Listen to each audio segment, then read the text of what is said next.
Hi guys, welcome to Nerdarchy, for Nerds by Nerds. I'm Nerdarchist Ryan, and today I'm going to go over what is D&D, sponsored by Easy Roller Dice.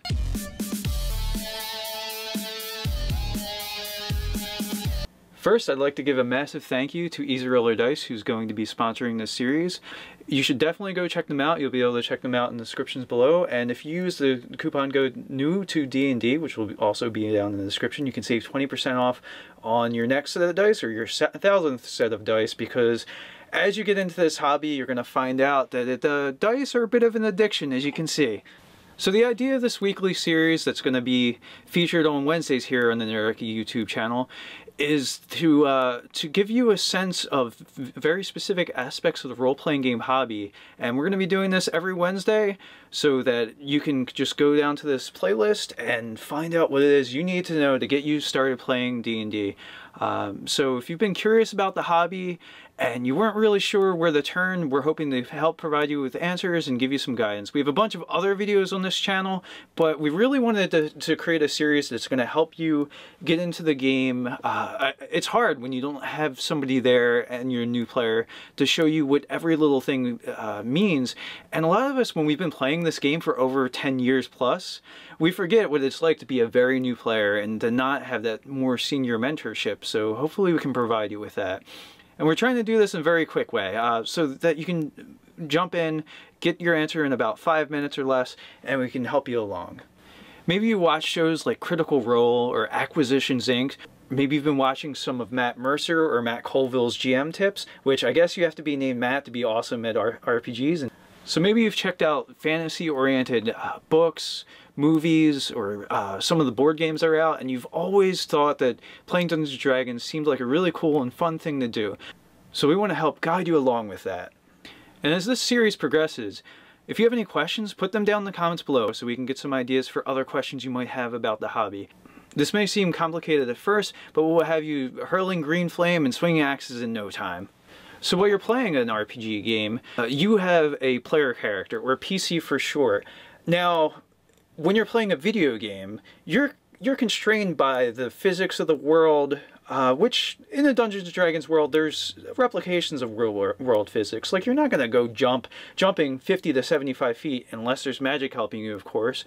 You know, but in a video game, you're very much confined by the programming, right? You'll get to a certain part of the game and you can't run past this wall because the programmers didn't design past this one barrier. Like, you may find a waterfall that your character just runs in place at it and you can't go any further. And it's because, well, they can't design every little bit of the vast universe. But in Dungeons & Dragons, you have the freedom to do that. Maybe you don't want to make your character run off a cliff because your character's not going to survive. Get back to the fact that the game does acknowledge real world physics. There's falling damage. But say if you wanted to have your character juggle daggers in a tavern and try to entertain the other patrons and try to make some extra coin, or flirt with a bar wench, or maybe there's a town guard sleeping on his watch and your character is really annoyed by that, so he kicks the stool out from under him.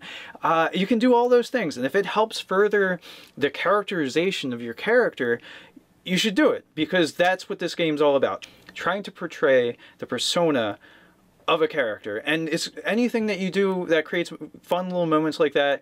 It's going to entertain your dungeon master who's running the game for you, and it's going to entertain your fellow players, and maybe it's going to encourage them to do similar things as well.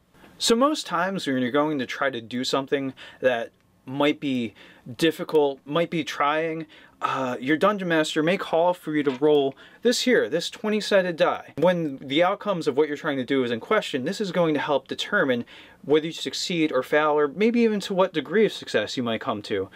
So typically, if something's super easy to do, you might have to only have a 5 plus whatever your ability modifier is to do something. If something's super hard, maybe you have to hit a 20 or even a 30 to do it, which those are quite difficult when you get into the modifiers of the game. But no, generally, if something's reasonable for your character of that level to do, if you roll a 10 or higher, you're usually going to succeed at doing it. If it's quite difficult, maybe you have to roll a 14 or more to successfully do it. But if it's something that your character is very competent at doing, those are some baselines of how dice rolling tends to work.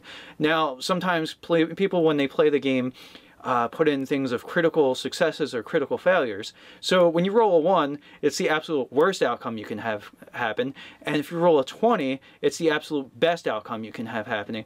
And both of those can be either the thing of legend to tell at your gaming table, or they can be the thing of the best laughs you and your friends have, as you have something horrendously embarrassing happen to the character that tried to do something.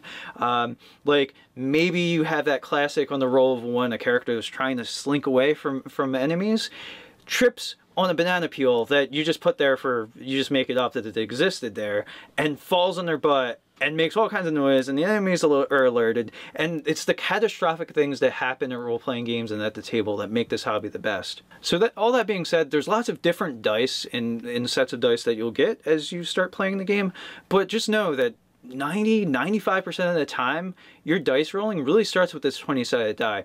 Unless a specific game mechanic calls for you to do anything else, just know that the 20-sided die is going to be the one that you're going to pick up the most. Now, all you need to play Dungeons & Dragons is some friends that want to play too. Now, one person who has the best handle on the rules is typically going to have the role of being like a referee or a judge. They're called the Dungeon Master, and they sort of just advocate outcomes and whether you succeed in something, and kind of decide how hard something might be to do. So you'll need one person to take on that role that kind of administrates the game happening. Then you'll use some dice, which you can pick up some fantastic ones from Easy Roller Dice, or even if you buy the basic starter set, there's one set of dice that come with that. But eventually you're going to want your own, just saying. You'll need some paper.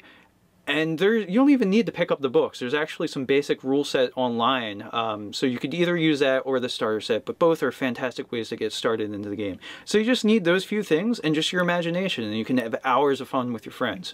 All those links will be in the description, so you can find your way to the starter set, and then also the free downloadable rule set that Wizards of the Coast actually puts out for you to be able to grab. Now, another really good way to get started into the hobby is see if your local gaming shop runs Adventure League or some other sort of organized play. More senior players are more than happy to teach new players how to play the game. So this way you'll get a hands-on experience, and you'll have that benefit of having more experienced players show you how the game mechanics work and how maybe the best play your character. If for some reason you don't have that at your local game store, like I said, you can grab those downloads and try to figure out the rules with your friends. Getting back to that starter set, the pre-generated characters that come with it, actually, they're already leveled for you. So you know what your character is at first level, second level, and third level, and it kind of suggests what you should do. So this way you can just focus on learning how the game plays without having to make the choices of making a character. Now, it might sound restrictive, but once you get into the game, you can make a million characters to your heart's content. Sometimes just getting a basic handle on the rules is a really good way to go. In our next video, we're going to go over the basics of character creation. Don't forget to like, comment, share, and subscribe. Very much thank you to Easy Roller Dice for sponsoring this video. And until next time, stay nerdy.